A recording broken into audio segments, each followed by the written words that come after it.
In today's video, I'm going to teach you how to start jamming in FigJam. Let's get you from a blank canvas to a clear, shareable idea in just a few simple moves while keeping everything clean and collaborative.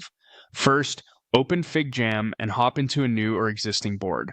Give yourself a second to get oriented. If your canvas feels too zoomed in or out, adjust the zoom so you can comfortably see the area where you want to work. A tidy view makes everything that comes next easier. Next, look to the toolbar and choose the Shape tool. From the shape options, pick the square. This gives you a solid neutral container, perfect for framing a central concept. Your cursor will update to show you're ready to place it. Click on the canvas where you want that square to appear. FigJam will drop in a default size square right at that spot. If it lands a little off center, no worries. Just drag it into place so it anchors your idea in a clear central location. Now resize it so it fits your content. Hover over a corner until you see the resize handle, then click and drag to scale the shape up or down. Use the edges to fine-tune the width or height if needed. If you're planning to add a headline or a few bullet-length thoughts inside the square, give yourself enough room so the text doesn't feel cramped. You can also reposition the square as you go. The canvas guides will help you line things up neatly.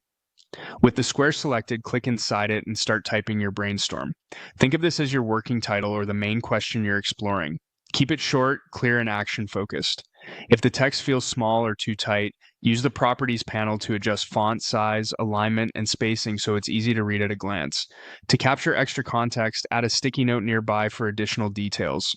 Grab the sticky note tool from the toolbar, click next to your square, and type supporting points. Things like constraints, examples, or next actions. Color-coding sticky notes can help you group thoughts by theme, and placing them around your square keeps your board organized and scannable. That's it.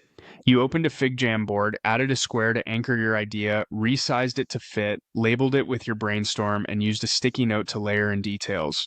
You're now set up to iterate quickly, share with teammates, and build momentum without clutter.